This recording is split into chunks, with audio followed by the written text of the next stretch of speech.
We all know the meta Hollow Knight charm build by now. You take the big 3 charms in the game and slap them all on.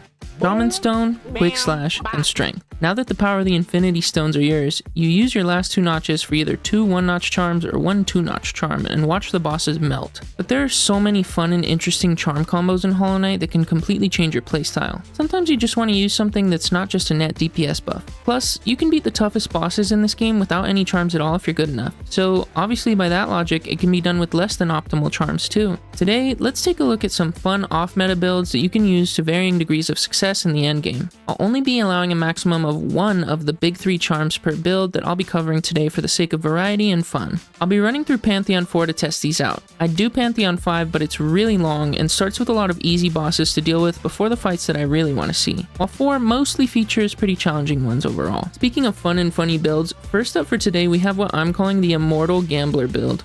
Akari would be so proud. This build features none of the big 3 and consists of Carefree Melody, Grub Song, Quick Focus, Unbreakable Heart, and lastly, Stalwart Shell or Soul Catcher depending on your preference. This build is so stupid but works so well at sustaining you long term.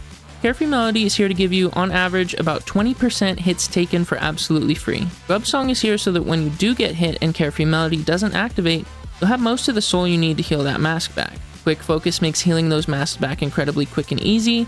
Unbreakable Heart gives you 2 extra healable masks, giving you more potential chances for Carefree Melody to activate before you die. And since they're healable, every time you heal one of your many masks back up, your odds for a free hit are just increasing and increasing, meaning it'll be easier and easier to stay healthy. For your last 2 notches, if you opt for Stalwart Shell, your heal will be 100% free after being hit when used in conjunction with Quick Focus.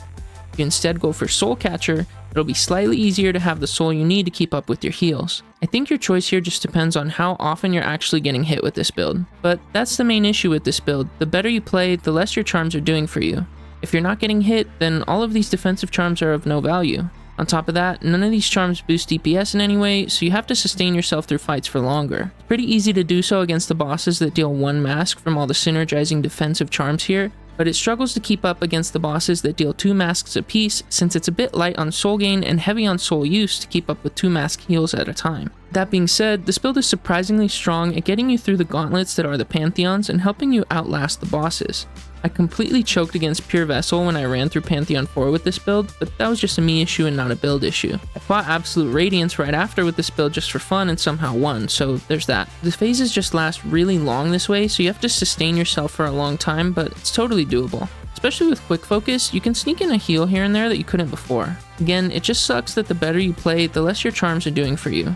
But I definitely recommend this build for anyone that plays recklessly or just wants to feel the rush of hitting the jackpot. I really need a mod that plays Fonk whenever Carefree Melody procs. And before we move on to the next build, I thought it would be fun to give the builds ratings so you can kind of get a vibe for the strengths and weaknesses of each. For offense, I give the Immortal Gambler a 1 out of 5. It's just your base nail and spell damage here and that's it. For defense, I give this one a 5 out of 5. This is my favorite sustain build in the game, and it does very well at keeping you alive for as long as possible. Lastly, the most important rating and most subjective one is fun, for which I give the Immortal Gambler a 4 out of 5. It doesn't do anything flashy, but damn it feels good to be so hard to kill. Next up we have the Summoner build.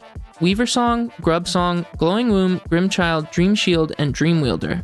I just wanted as much stuff on the screen as possible for this one, and my god, I can't see a thing. For the sake of transparency, I recorded all of these on my Steam Deck handheld, and I'm sure the visual clutter is less of a deal breaker on a monitor or a TV. If you see me walking into the enemies a lot during the footage here, just keep that in mind, okay? If you want a slightly more powerful and usable version of this build, definitely replace Dream Shield with Shaman Stone or Quick Slash depending on your preference. Dream Shield just seemed funnier to me here.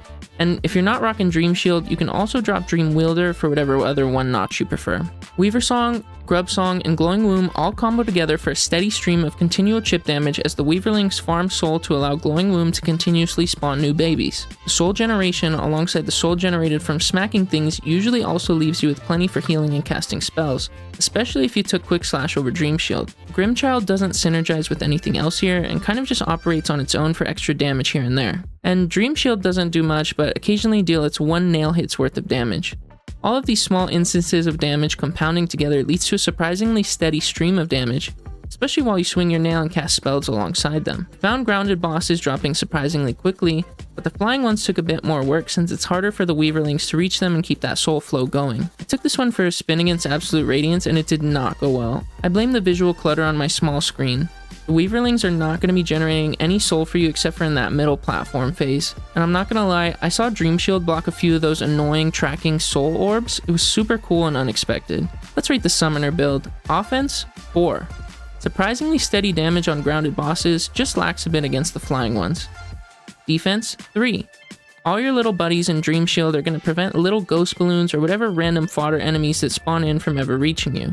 But you'll never be able to heal during a stagger phase again since they'll wake the enemy up early, so that's a downside you'll have to deal with here. Fun, 4. Using this build feels like that one Moon Knight meme personified. The Weaver Song Grub Song combo is so good for soul generation, so let's put it to even better use in the next build. This next one might be the best off-meta build in the video since it can really be a boss melter. Introducing Spell Weaver. Weaver Song, Grub Song, Shaman Stone, Spell Twister, Sprint Master, and Soul Catcher. You can drop Sprint Master and Soul Catcher for another big 3 of your choosing here, but I already had Shaman Stone and couldn't break my made up rules for the video. Weaver Song plus Grub Song is your soul battery, Shaman Stone is for massive chunky spells to obliterate bosses, Spell Twister helps us spam those spells more rapidly, Soul Catcher just adds even more soul long term even if it's just a bit at a time, and Sprint Master makes the Weaverlings more aggressive and farm soul much more reliably. I even ran through the Pantheon with nail binding on here and I absolutely obliterated the whole thing. I think this run might have had the fastest Markoth I've ever done. Sprint Master actually does wonders here to help the Weaverlings dive towards airborne enemies and makes that soul gain super consistent. Check out how high they jump to try to hit Absolute Radiance. They're up most of the screen and absolutely putting in the work. I sold this attempt, but that doesn't matter. This build is gas. Let's rate the Spellweaver build. Offense, 4.5. The only thing it's missing is some nail damage, but to be honest, you don't even really need it. The constant spells do more than enough here. Defense, 2.5. No defensive charms here, but having the Weaverlings watch your back from small enemies the bosses spawn in is nice. You also have a ton of soul here for healing and spamming spells, which means lots of immunity from spamming down spells for free. Fun, 5. Soul farmer, spell spammer, boss dropper, and all the while your spider buddies accompanying you on your quest for murder. Before we close things out, I'd like to give some honorable mentions to 2 other builds I tried to make work, but were much less successful than the 3 I presented here today. The first one is the Sharp Shadow build. With only allowing one of the big 3, it was tough to find something that worked for Sharp Shadow since the only synergy it really has is with Dash Master. I can put Sharp Shadow and Dash Master on a build together, then I still have 7 notches left over and nothing else that really clicks with Sharp Shadow. If you want a build that works with Sharp Shadow, you either take the big 3 plus Sharp Shadow for the final 2 notches, or you take Sharp Shadow, Dash Master, Strength, Quick Slash, and whatever 1-notch charm you want. You'll melt bosses with either of those options. The last honorable mention for today I called the Passive Aggressive build. It consisted of Thorns of Agony, Spore Shroom, Carefree Melody, Grub Song, Quick Focus, and either Stalwart Shell or Soul Catcher for the last 2 notches, depending on your preference. This is a slightly tweaked version of a build provided by a user in my Discord. The idea is for a sort of low effort brain off build where you just take hits and let Thorns of Agony deal damage for you, then heal back up those hits with the soul brought back by Grub Song. Simultaneously, we've turned the heals into an offensive measure with Spore Shroom. It works okay for bosses that deal 1 mask of damage at a time, but the Thorns damage is slow and just not enough for the cost of 1 mask. Plus, Thorn hits don't generate any soul, so you're honestly just better off smacking things with your nail while Spore Shroom's chip damage goes to work. It took me 20 minutes to clear Pantheon 4 with this build, which is really slow since you spend a lot of time waiting for enemies to hit you, and then more time healing back up after. This build is also really weak against enemies with projectiles since if you get hit, you'll activate Thorns and not hit the actual boss. This one is really fun conceptually, but I think the Immortal Gambler build is more consistent even if the offense is slightly better on this version. Not bashing on the build provided to me either, or the person that provided it. I thank them for their suggestion and creativity here. Please feel free to join my Discord if you'd like to talk Hollow Knight or other indie games. That's it. Those are 3 off-meta builds you can use in Hollow Knight's endgame if you just want to mix things up or try a different playstyle. Please let me know if you try any of these builds, if you like them, or if you have different off-meta builds that you like to use. Maybe soon we'll do a breakdown on Hollow Knight's worst charms and what I would do to fix or buff them. I think the game is in a great place and I definitely don't want the strongest charms to get a nerf, but I'd love to see some of the weaker ones brought closer to par with the rest so that more builds are more viable. Let me know if that sounds like something you guys would want to see.